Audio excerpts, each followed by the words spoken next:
Jake Morrison pressed his face against the transport window and watched Kepler Station grow larger. The massive space station spun slowly in the darkness, its lights twinkling like stars. He had dreamed of this moment for years. Today, he would begin training at the Galactic Federation Flight Academy. The transport docked with a soft thud. Jake grabbed his bag and walked into the station. The corridors were huge and filled with beings from across the galaxy. He saw tall, blue-skinned Zentauri moving in perfect formation. Their movements were slow and careful, like they were dancing. A group of Valdorians passed by, their silver skin gleaming under the lights. They spoke in precise, clipped words that sounded like music. Jake felt small among all these alien beings. He was just a human from Earth, nervous and excited at the same time. His hands shook a little as he checked his datapad for directions to the academy. The academy building was enormous. Jake walked through the main entrance and stared up at the ceiling, which seemed to stretch forever. Holographic displays showed star maps and ship designs. The air smelled clean and metallic. "You must be the new human cadet," a voice said behind. Jake turned around and saw a woman in a blue uniform. She had short black hair and kind eyes. Her name tag read Commander Lisa Park. "Yes, ma'am." "I'm Jake Morrison," he said, trying to sound confident. Commander Park smiled. "Welcome to the academy, Jake. I'm your flight instructor. Ready for the tour?" They walked through long hallways lined with classrooms and training rooms. Jake saw cadets from many different species studying star charts and ship manuals. Some had tentacles instead of arms. Others had 4 eyes or skin that changed colors. "The Federation has been training pilots for over 300 years, Commander Park explained. "We bring together the best minds from across the galaxy. Each species brings something special to spaceflight." They stopped outside a huge room filled with flight simulators. Through the glass, Jake could see dozens of cadets sitting in pilot seats, their hands moving over control panels. Screens showed space battles and asteroid fields. "This is where you'll spend most of your time," Commander Park said. "The simulators can create any situation you might face in space. They're more advanced than anything on Earth." Jake watched. A Zentauri cadet carefully navigate through an asteroid field. The aliens' movements were smooth and planned. Every decision seemed thought out in advance. "How many times do cadets usually run the simulator?" Jake asked. Commander Park's smile became strange. "That depends on the species. Centauri cadets get 30 attempts. They need time to calculate the best solutions. Valdorians get 25 tries. They like to perfect their technique.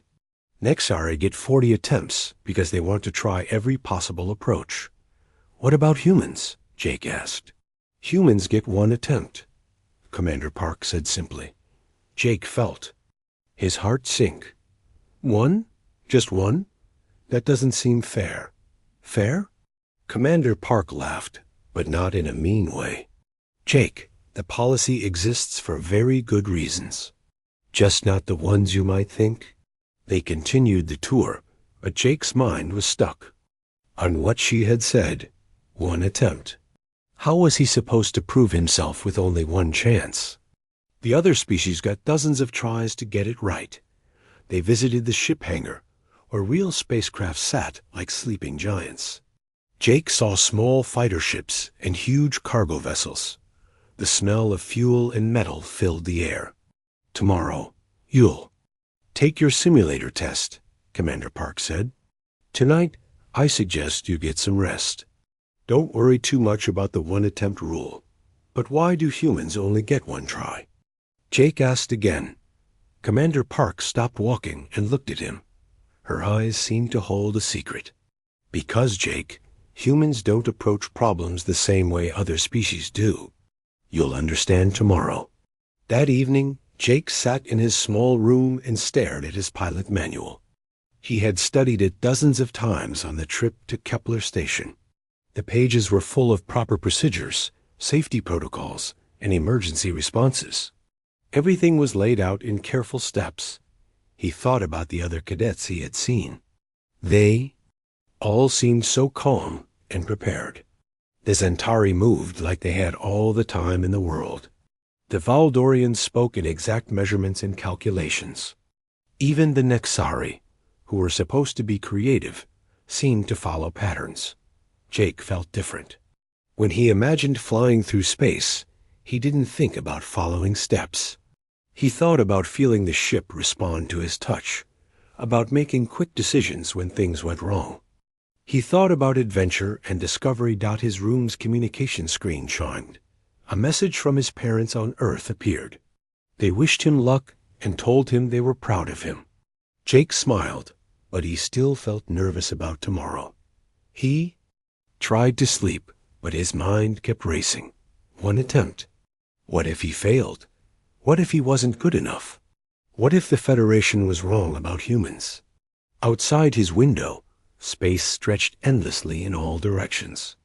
Somewhere out there were worlds he had never seen, dangers he had never faced, and adventures waiting to be discovered. Tomorrow, he would find out if he had what it took to explore that vast darkness. Jake finally fell asleep, dreaming of stars and spaceships, unaware that his one attempt would change everything the Federation thought they knew about human pilots. Jake woke up before his alarm. His stomach felt tight with nerves. Today was the day. He dressed in his cadet uniform and walked to the academy cafeteria. The food tasted like nothing in his mouth. Other cadets sat at tables around the room. They looked calm and ready. A group of Centauri ate their breakfast in perfect silence. They moved their eating tools at the same speed and took bites at the same time. A Valdorian cadet nearby was reading a manual while eating, her silver eyes scanning the pages quickly. Jake tried to eat, but his food felt like sand. He kept thinking about the one-attempt rule. Why were humans different? What made them special enough to need different treatment? Commander Park appeared at his table. "Ready for your big day, Jake?" "As ready as I can be with just one try," Jake said. She sat down across from him. "Jake, I want you to remember something. Don't try to fly like the other species. Don't try to be perfect like a Valdorian or careful like a Centauri. Just be human." "What does that mean?" "You'll know when the time comes," she said, standing up. "The test starts in 1 hour. Meet me at Simulator Bay 12. Jake spent the next hour walking around the academy, trying to calm his nerves. He saw other cadets going to their tests. They looked confident and prepared. Some carried data pads with notes. Others moved their hands, practicing control movements. Finally, it was time. Jake walked to Simulator Bay 12. The room was large and filled with different types of pilot seats. Each one was designed for a different species.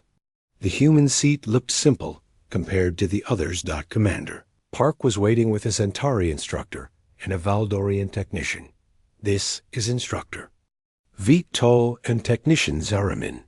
They'll be watching your test." Jake nodded to them. The Centauri's blue skin was darker than the others he had seen. The Valdorian's silver skin seemed to glow in the room's light. "The test scenario is a supply run to Mining Colony 7, Commander Park explained. "You'll be flying a medium cargo ship through normal space. The mission should take about 40 minutes. "Should take?" Jake asked. "Sometimes things go wrong," she said with that strange smile again. Jake climbed into the simulator. The seat fit his body perfectly. The control panels lit up around him. Screens showed the view from the ship's bridge. He could see stars and the dark shape of space. The other cadets were taking their tests in simulators nearby. Through the glass, Jake could see them working carefully through their scenarios. Their movements were smooth and planned. Beginning test sequence. a computer. Voice announced. Jake's screens changed. He was now sitting in the pilot seat of a cargo ship called the Swift Runner. The ship was loaded with supplies for the mining colony. According to his navigation display, the trip would take 6 hours through normal space. The first few hours went smoothly. Jake flew the ship through empty space, following the navigation route. He practiced using the controls and got comfortable with the ship's responses. This wasn't so hard dot, then things started going wrong.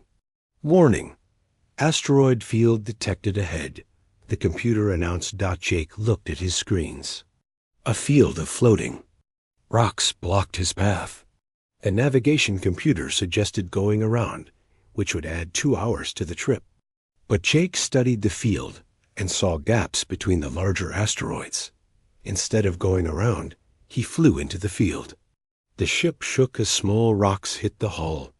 Jake's hands moved quickly over the controls, steering between the larger asteroids. He felt the ship respond to his touch like a living thing.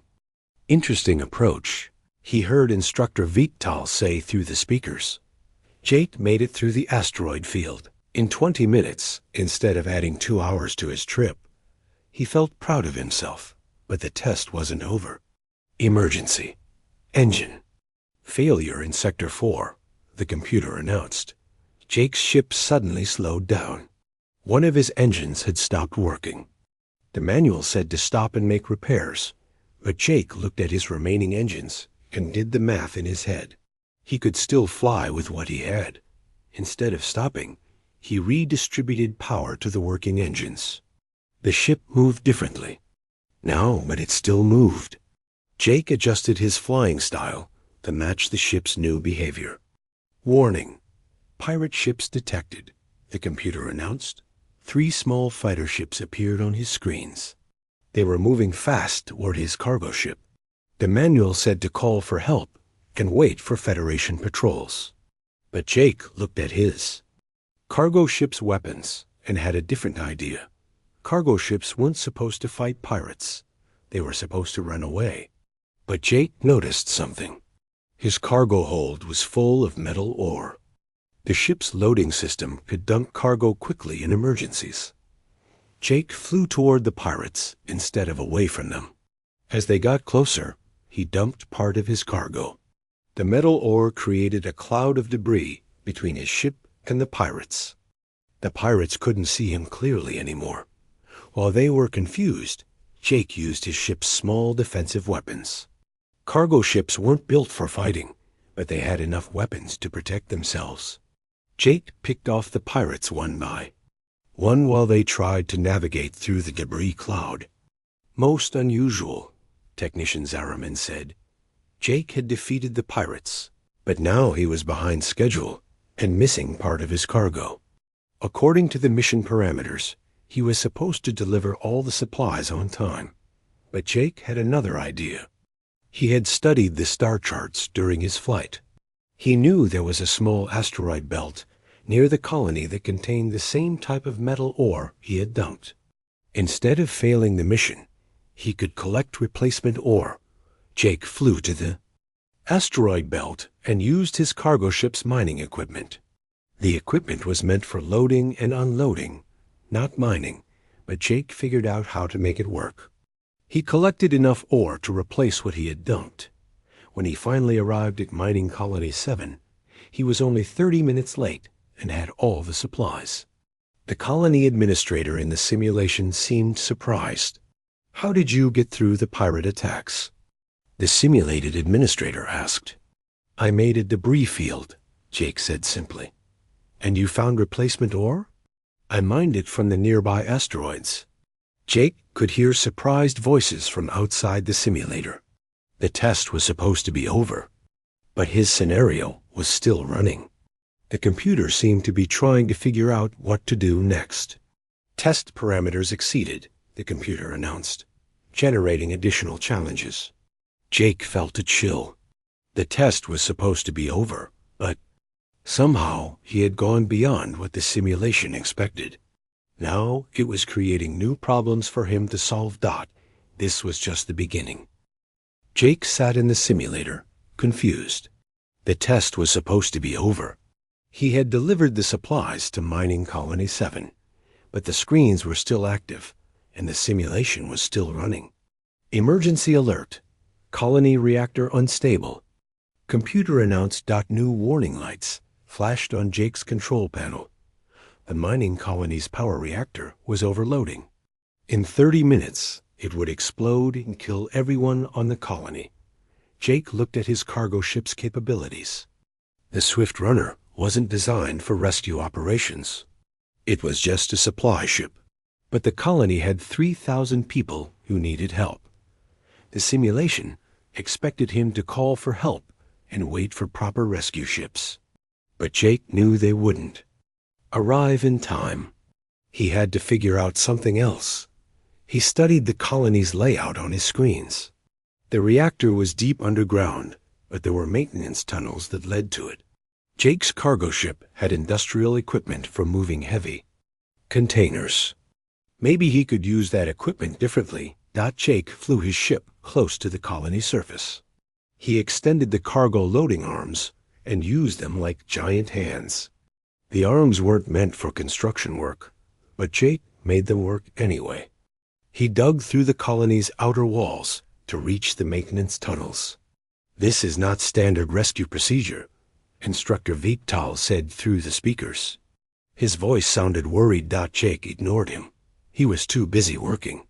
He used his ships, cutting tools to slice through metal barriers. The ship's computer kept warning him that he was using equipment wrong, but Jake didn't care. It was working. He reached the reactor chamber and found the problem. A coolant pipe had broken, and the reactor was overheating. Jake used his cargo arms to patch the pipe with metal plates from his ship's hull. It wasn't a perfect fix, but it stopped the explosion. Reactor stabilized. The computer announced. Jake had saved the colony, but now his ship was damaged. Cutting and digging had used up most of his fuel. The hull patches meant his ship was leaking air. A normal pilot would call for help and wait for rescue, but Jake looked at the colony's resources. They had a small repair facility for mining equipment. Jake convinced the colony administrator to let him use their tools. He spent the next few hours fixing his ship with mining equipment instead of proper ship parts. The repairs worked, but they changed how his ship flew. Jake had to learn new ways to control it. The ship responded differently to his commands, but he adapted quickly. Unknown ships approaching. The computer announced. Jake looked at his screens and saw 5 large ships coming toward the colony. They weren't Federation ships or pirates. They were something else entirely. The ships were dark and angular, with designs Jake had never seen before. "They're not responding to communication," the colony administrator said. Jake tried to contact the ships, but they ignored him. They moved into attack formation around the colony. Jake realized they were hostile, but he didn't know what they wanted. His cargo ship was no match for 5 warships. But Jake noticed something about their formation. They were flying in a perfect pattern, like they were following a program. Jake had an idea. He flew his ship in erratic patterns, doing unexpected maneuvers. The alien ships tried to follow him, but their formation got confused. They started getting in each other's way. While they were distracted, Jake used his mining equipment as weapons. He fired metal ore at high speed, creating clouds of debris. The alien ships had trouble navigating through the debris. One by one, Jake picked off the alien ships. He used his cargo arms to grab onto them and used his cutting tools to damage their engines.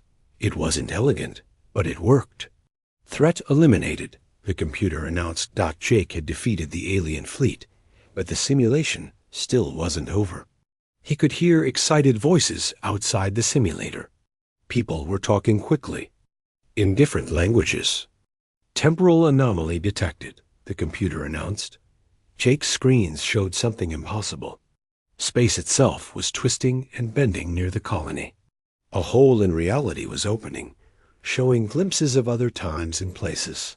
According to his instruments, the anomaly was caused by the reactor overload he had stopped.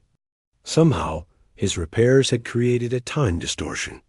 Past and future were mixing together. Jake saw images of the colony as it had been years ago and as it might be in the future.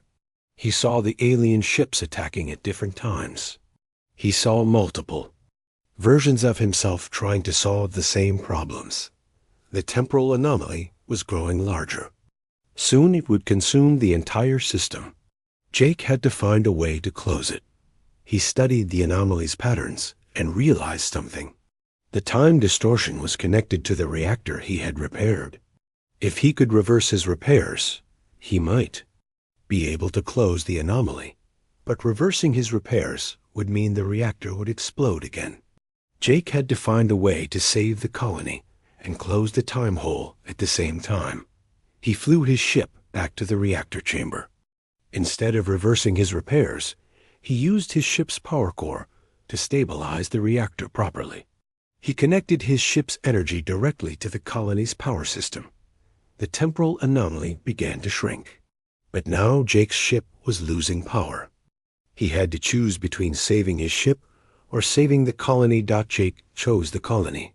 He gave all his ship's power to stabilize the reactor. The temporal anomaly closed, but his ship was now dead in space. Mission status unclear. The computer announced Jake had saved the colony and closed the time anomaly, but he was stranded. His ship had no power, and he was floating in space. A normal test would have ended with his failure, but Jake wasn't done yet.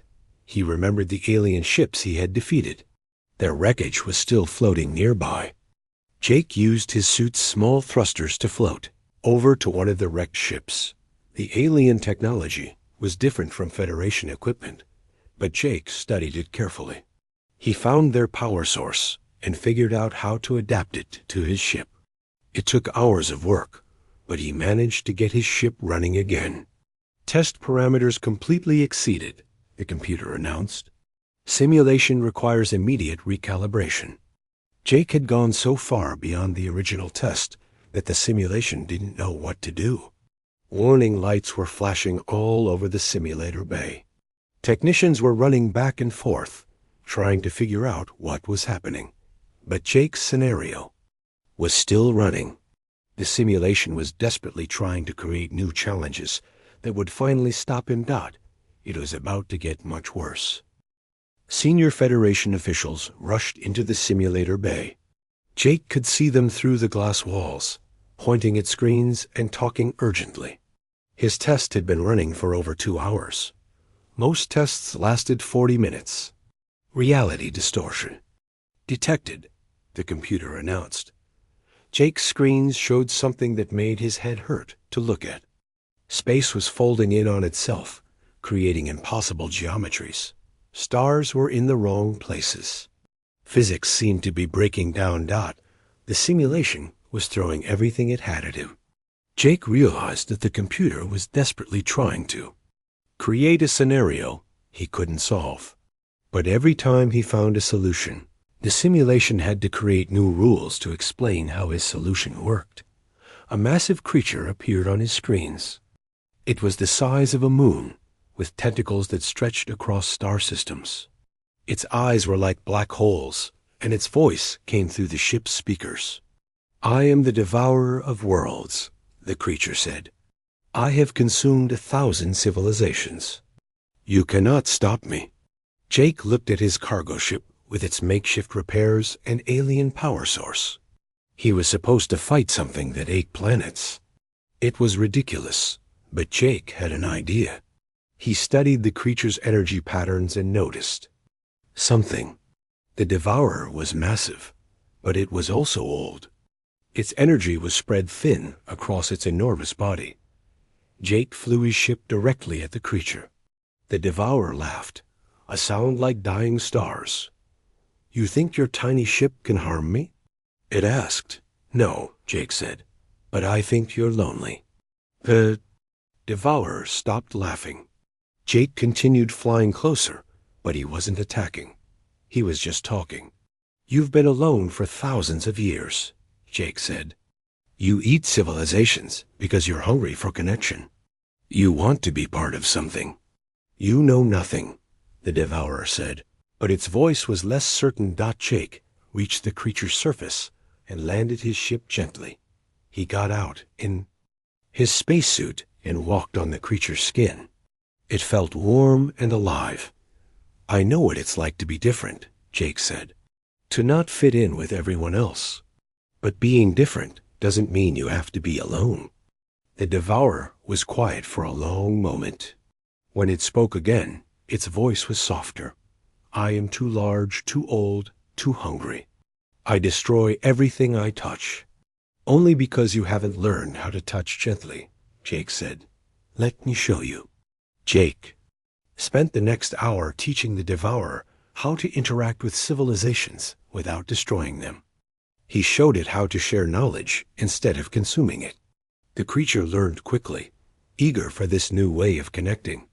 "Thank you, small one," the devourer said. "I will remember this." The creature faded from the simulation, but Jake could hear frantic voices outside. The simulation's programmers were arguing about what to do next. "Quantum cascade failure imminent," the computer announced. Now reality itself was breaking down. Jake's screens showed the universe unraveling. At the fundamental level, matter was turning into energy, energy was turning into information, and information was turning into pure possibility. Jake realized that the simulation was running out of ideas. It was creating problems that didn't actually have solutions. But Jake had learned something important. The simulation responded to his intentions, not just his actions. Instead of trying to fix the quantum cascade, Jake decided to embrace it. He opened his mind to all the possibilities the universe was showing him. Instead of seeing chaos, he saw potential. Jake reached out with his consciousness and touched the quantum foam that was replacing reality. He felt the universe trying to become everything at once. So he helped it choose. He guided the quantum possibilities toward outcomes that were good for everyone. He helped the universe remember what it wanted to be, a place where different species could live together and explore the stars. The cascade stopped. Reality reassembled itself, but it was better now. Stars burned brighter. Planets were more beautiful. The space between worlds was filled with wonder instead of emptiness. Simulation. Parameters no longer apply. The computer announced. Jake could see dozens of Federation officials outside the simulator now. They were staring at readings and displays, trying to understand what was happening. Commander Park was in the center of the group, talking quickly with a tall alien Jake didn't recognize. "Final challenge initiated," the computer announced. Figure appeared on Jake's screens. It looked like a human, but Jake could tell it was something else. It had perfect features and eyes that seemed to contain all the wisdom in the universe. "I am the architect," the figure said. "I created this simulation to test pilots. You have broken my creation." "I didn't mean to break it," Jake said. "I was just trying to pass the test." "You have done more than pass," the architect said. "You have shown me something I did not expect. Humans do not just solve problems, they transform them." The architect walked closer to Jake's ship. "I have watched thousands of pilots take this test. They all try to be perfect, to follow the rules, to minimize risk. But you do something different. You turn problems into opportunities." "I just do what feels right," Jake said. "That is exactly what makes you dangerous," the architect said, "and valuable." The architect gestured, and Jake's screens showed scenes from across the galaxy. He saw Federation ships exploring new worlds, making contact with alien species, and facing unknown dangers. "The galaxy is vast and full of surprises," the architect said. "No amount of planning can prepare for every possibility. That is why we need pilots like you." The architect began to fade. The simulation is ending now. You have shown me that my test is not a test at all. It is a filter. Most species seek to minimize chaos. Humans seek to master it. Wait, Jake said. What happens now? Now you become what you were meant to be, the architect said. Not just a pilot, but a pioneer. The simulation ended. Jake's screens went dark. He sat in the quiet simulator, his heart pounding. He had no idea what he had just experienced. The door opened and Commander Park walked in. Her face was a mixture of pride and amazement. Jake, she said, we need to talk. Jake climbed out of the simulator on shaking legs. The bay was filled with Federation officials from dozens of different species. They all stared at him with expressions he couldn't read. Some looked amazed. Others looked worried. Commander Park led him to a small conference room. A tall, elegant alien with golden skin was waiting for them. She wore the insignia of a Federation admiral. Jake, this is Admiral Cathara, Commander Park said. She's the head of the Flight Academy. The admiral studied Jake with large, amber eyes. Cadet Morrison, do you have any idea what you just did? I took the pilot test, Jake said. I think I passed. Admiral Cathara looked at Commander Park. Show him. Commander Park activated a holographic display. Jake saw a three-dimensional map of the simulator's program. It looked like a vast network of connected paths and decision points. This is what the simulation looked like before your test, Commander Park said. The display showed a complex but organized structure. And this is what it looks like now. The display changed. The organized structure was gone, replaced by something that looked like a living organism. New pathways branched out in all directions. The original program was still there, but it was just a small part of something much larger. You didn't just complete the simulation, Admiral Cathara said. You evolved it. Jake stared at the display. I don't understand. Commander Park sat down across from him. Jake, humans are different from other species. We've known this for decades, but we've never fully understood how different. She gestured to the display. When a Centauri pilot takes the test, they follow the planned scenarios. They make careful decisions and optimize their solutions. The simulation works exactly as intended. When a Valdorian takes the test, they perform with perfect precision. They minimize errors and maximize efficiency. Again, the simulation works as designed. But when a human takes the test, Admiral Cathara said, something else happens.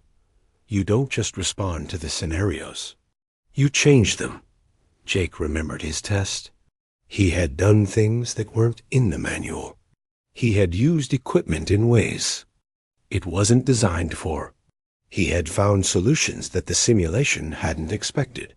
Every human pilot who has taken this test has done the same thing, Commander Park continued. They all break the simulation in different ways. They all find solutions that shouldn't work, but do. We call it adaptive chaos thinking, Admiral Cathara said. Other species excel at working within systems. Humans excel at changing systems. Jake thought about this.